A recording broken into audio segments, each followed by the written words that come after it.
Estamos de vuelta aquí en Enclave Política a través de Telesur, la señal informativa de América Latina y el Caribe, y seguimos conversando con Medea Benjamin. Ella es activista por la defensa de los derechos humanos en Estados Unidos y ahora también está de paso en el Ecuador de observadora electoral en el proceso del próximo 11 de abril, que efectivamente ocurrirá en estos días y que también traerá la atención de todo el mundo.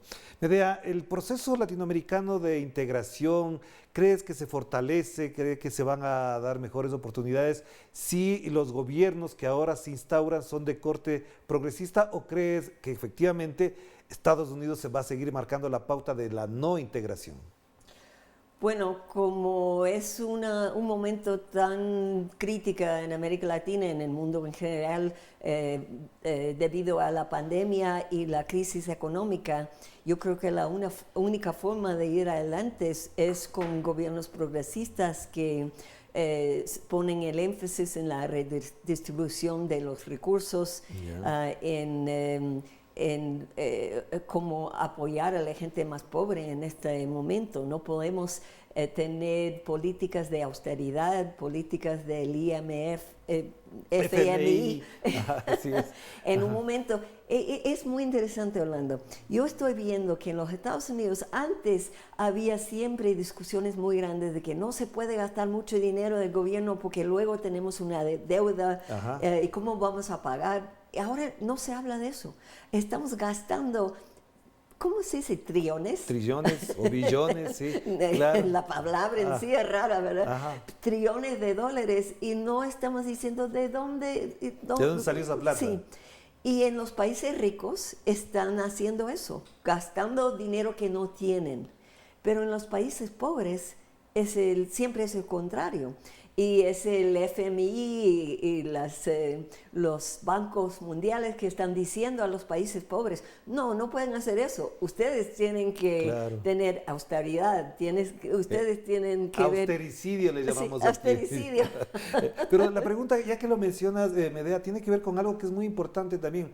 Las candidaturas presidenciales de la derecha en Ecuador, en Perú y lo que se vive en Chile, siempre plantean la austeridad y dicen que no se pueden incrementar los impuestos. Joe Biden acaba de pedir al G20, le pide que incremente las tasas fiscales para los grandes transnacionales. Entonces, ¿en qué situación está la derecha latinoamericana? ¿Cómo la observas? Sí, porque es la única salida.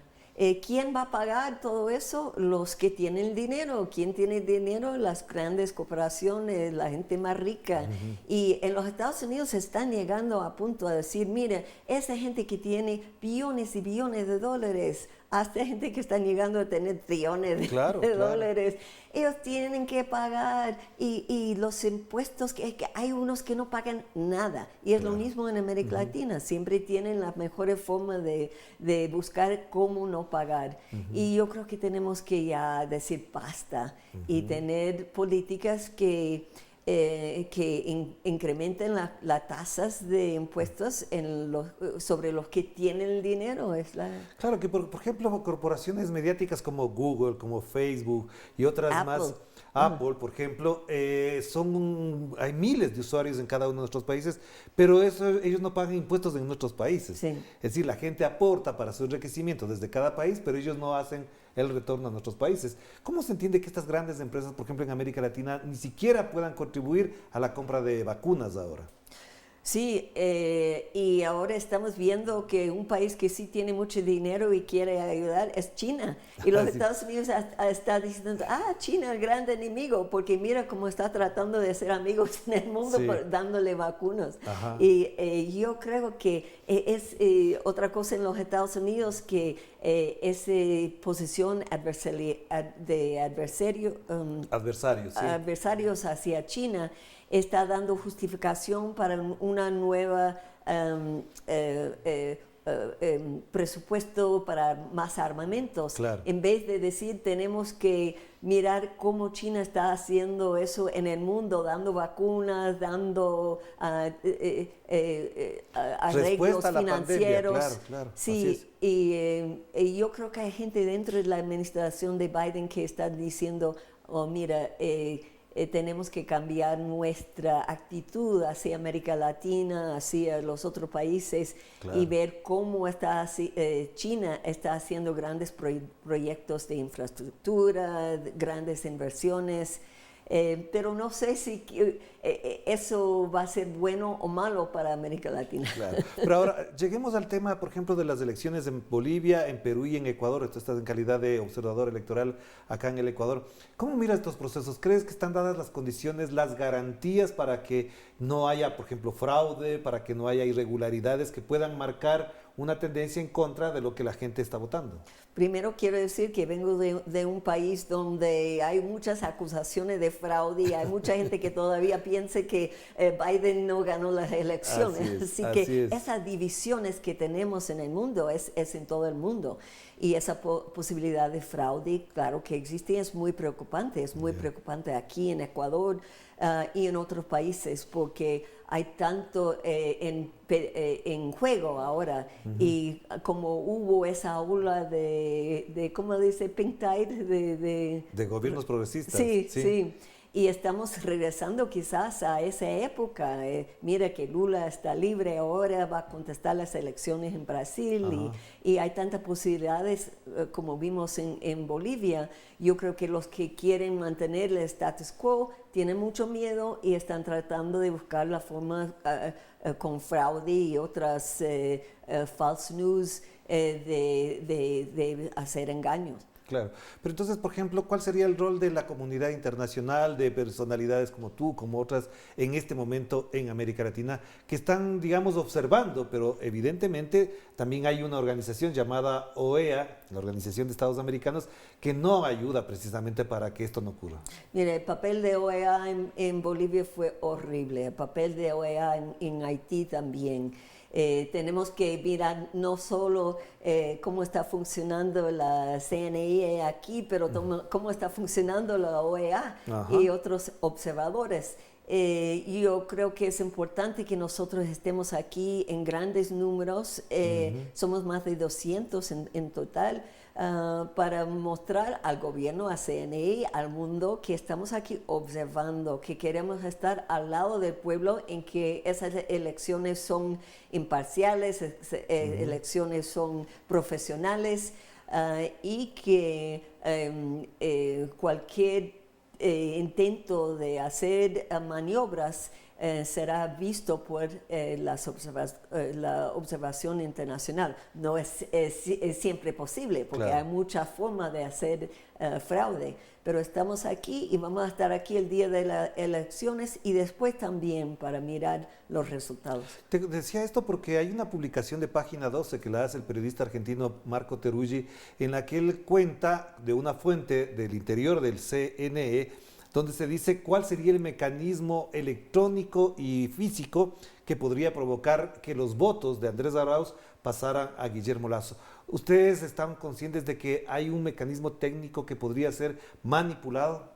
Yo creo que siempre hay forma de manipular y eso nos preocupa mucho. Vamos a tener una reunión hoy en la tarde para hablar de eso, para ver cómo... y también hay que reconocer de dentro de OEA hay gente muy profesional también. Sí, es verdad. Y tenemos que apoyar a ellos para ver que ese tipo de manipulación no sea posible. Pero entonces, ese control, esa observación, digamos, ¿qué condiciones les favorece a ustedes? Digamos, ¿hay la apertura del CNE? ¿Les han brindado las facilidades? ¿O están todavía en ese plan de ir mirando y evaluando lo que está haciendo el CNE? Hasta ahora ha sido muy bueno, no sabemos, estamos llegando ahora, la recepción ha sido muy buena, vamos a ver, porque también tenemos independencia de no solo seguir el programa que ellos quieren, sino también hacer otras cosas y yo creo que vamos a tener muchas oportunidades. Ya, prácticamente la campaña ha terminado, mañana viernes estaríamos prácticamente en el silencio electoral. Ustedes van a mantener reuniones, por ejemplo, con los dos grupos, las candidaturas de Guillermo Lasso y de Andrés Arauz. ¿Cuál sería el objetivo de estas reuniones? Queremos ver las preocupaciones que tienen ellos, como el manejo de las elecciones ha sido desde el punto de vista de las dos campañas, cualquier preocupación sobre el fraude que tiene cualquiera de los dos. Queremos también, tenemos reuniones con otros sectores, por ejemplo, economistas, abogados, para ver los problemas que han tenido hasta ahora, por ejemplo, problemas en la inscripción, problemas de no usar la voz ni visual de Rafael Correa. ¿Cómo es eso? Si eso es realmente legal. Queremos ver todo el contexto también de las elecciones. Ya. Y para eso también van a mantener las reuniones con las autoridades del Consejo Nacional Electoral. Sí, reuniones privadas con ellos, sí. Ya, y estas reuniones, ¿ustedes qué les plantearían frente a estas cosas que han ido planteándose, exhibiéndose como sospechas del proceso electoral? ¿Cuál sería la postura de ustedes frente a eso? No, son preguntas que queremos hacer y queremos ver cómo están ellos organizando para que no haya ese fraude, tanto en las urnas como en los resultados finales. Tenemos una serie de preguntas para ellos, para ver qué precauciones están tomando. Ya. Ahora veamos en el conjunto, para cerrar ya esta entrevista, Medea, y agradecerte por tu presencia acá. Además, este proceso electoral del Ecuador y de Perú particularmente podría incluso plantearse como una expectativa de que los gobiernos llegan muy débiles porque la situación económica y la situación sanitaria es muy delicada. ¿Hasta dónde también esta condición les vuelve frágiles a estos gobiernos y puedan tener, digamos, amenazas de golpes o desestabilización? Sí, yo me pregunto quién quería estar encargado de una economía hoy en día. Claro. Ser presidente en un país pobre es muy difícil hoy en día. Yo creo que sí van a ser unos años de delicadez y no va a haber soluciones muy rápidas para esos problemas económicos, y no sabemos en la pandemia si va a haber otro tipo de COVID que es una incertidumbre en general. Claro. Por eso yo digo que es importante que haya gobiernos que están con el pueblo, que quieren ayudar al pueblo en estos años difíciles, y que no haya golpe de Estado, que no haya injerencia de los Estados Unidos o de cualquier otro país. Claro que sí. Muchísimas gracias, Medea. Muy amable por estar con nosotros. Bueno, muchas gracias. Gracias por estar acá, y por supuesto también agradecerles a ustedes por la participación de este programa, porque además tenemos previsto una jornada especial para este domingo 11 de abril. Aquí en Telesur estaremos con nuestros corresponsales en Bolivia, en Perú y en Ecuador, atendiendo la demanda informativa de nuestra audiencia para satisfacer incluso las expectativas de lo que pueda ocurrir ese día. Estamos pendientes porque este domingo Perú, Ecuador y Bolivia deciden su destino también. Y aquí estaremos a través de Telesur para informarles a ustedes. Que la pasen bien. Cuídense mucho. Chao, chao.